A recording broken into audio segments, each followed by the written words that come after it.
নমস্কার বন্ধুরা, আমি প্রিয়াঙ্কা, প্রবাসী জীবন কথায় আপনাদের স্বাগত। আশা করি আপনারা সকলে খুব ভালো আছেন, সুস্থ আছেন।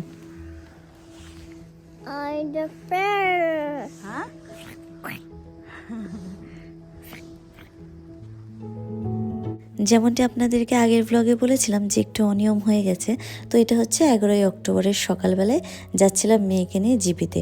ওর সেদিনকে অ্যাপয়েন্টমেন্ট ছিল।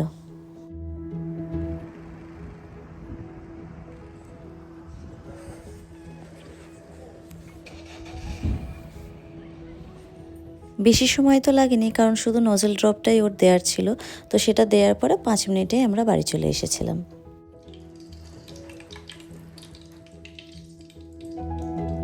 বাড়িতে এসে রান্না করেছিলাম উচ্ছে আলু চচ্চড়ি, আর সাথে পোলাওটাও রান্না করে নিয়েছিলাম।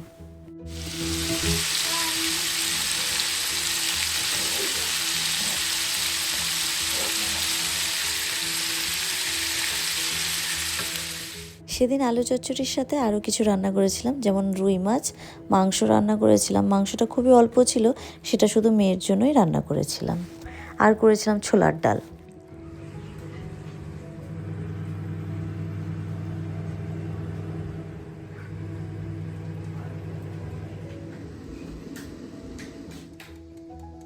যে সারপ্রাইজটার কথা আপনাদেরকে বলেছিলাম সেটা হচ্ছে এই সারপ্রাইজ। এইটার জন্যই আমরা একটু বিজি হয়ে গেছিলাম। বিগত 3.5 বছর ওর আর আমার 2.5 বছর কষ্টের যেই ফল, সেইটা হচ্ছে আমাদের এই নতুন বাড়িটি। আজকে আমি কাজে গিয়েছিলাম, কাজ থেকে এসে তারপরে আমরা আজকে আমাদের নতুন বাড়ির চাবিটা হাতে পেলাম। Open your shoe. Excited? Yeah. Let's go in. Let's go inside.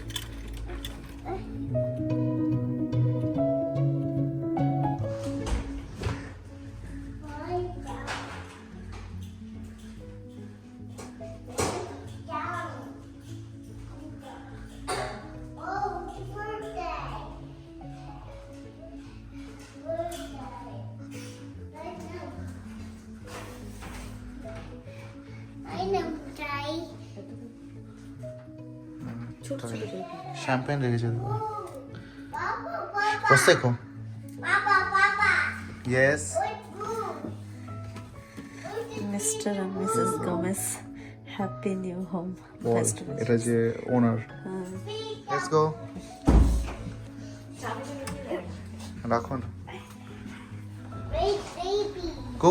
Let's go upstairs. Where's the baby? Let's go. Where's the baby? Which baby you want? Baby. Baby, please. Where's baby? Huh? Why is baby no name? Yeah.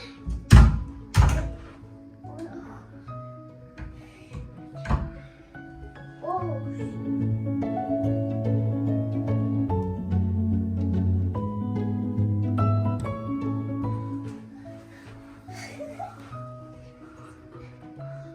Curtain পর্যন্ত আছে, ওই দেখো মানে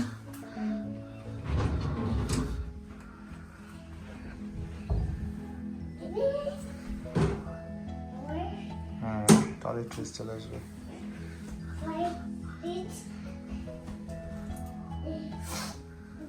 এটা গ্লাসটা better, clean করাটা easy. Here come here will pray. ক্ষমা করি, প্রেমিত আমাদের অপরাধ ক্ষমা করো, আর আমাদেরকে প্রলোভনে করিতে দিও না, কিন্তু নাটক হইতে রক্ষা করো। আমেন। প্রণাম মারিয়া, প্রসাদ পূর্ণ, প্রভু তোমার সহায়, তুমি নারীকুলে ধন্য, তোমার গর্ভফল যিশু ধন্য। সেদিন বাড়ি আসতে অনেকটাই লেট হয়েছিল। বুঝতেই পারছেন যে নতুন বাড়ির হাতে চাবি পেয়েছি, তো সবটা ঘুরে দেখে বাড়িতে একটু টাইম স্পেন্ড করে তারপরে আমরা রাত্রেবেলা বাড়ি এসেছিলাম। তো নেক্সট মর্নিং আমি ব্রেকফাস্ট বানিয়ে রেডি করে দিয়েছিলাম, কারণ ও সকালবেলায় ব্রেকফাস্ট করেই আবার কাজে চলে গিয়েছিল।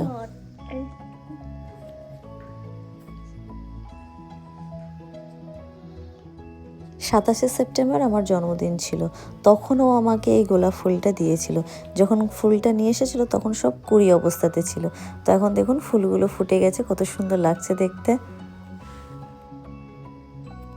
যেমন সুন্দর একটা ঝলমলে দিন, তেমনই মনের মধ্যে অফুরন্ত আনন্দ। আপনারা সকলে আমাদেরকে আশীর্বাদ করবেন যেন এইভাবেই আমরা এগিয়ে যেতে পারি জীবনে, আর জীবনে আরও অনেক উন্নতি করতে পারি। সামনের একটা দোকানে প্রায় দিন দেখি মোচা রাখা আছে, কিন্তু কোনোদিনও আনি না, কারণ মোচা ছাড়াতে না হাতে খুব দাগ হয়ে যায়, তো সেই জন্য আমার ভালো লাগে না ওই হাতে দাগ হয়ে গেলে। কিন্তু খেতেও খুব ইচ্ছা করছিল, বাড়িতে যখন থাকতাম তখন ওই মাসিমণিরাই বানিয়ে দিত বা দিদা বানিয়ে দিত। তো এখন যেহেতু খেতেও খুব ইচ্ছা করছে, তো সেই জন্য মোচা নিয়ে এসেছিলাম। রাত্রেবেলা নিয়ে এসে কেটে বেছে ধুয়ে রেখেছিলাম, ওই নুন আর হলুদ জলের মধ্যে বলে ভিজিয়ে রাখে, তো সেই জন্য আমিও ভিজিয়ে রেখেছিলাম। তেমন আর বেশি কিছু রান্না করিনি সেদিন, শুধু ওই মোচাটাই রান্না করেছিলাম আর ওই চিকেনটাই করেছিলাম।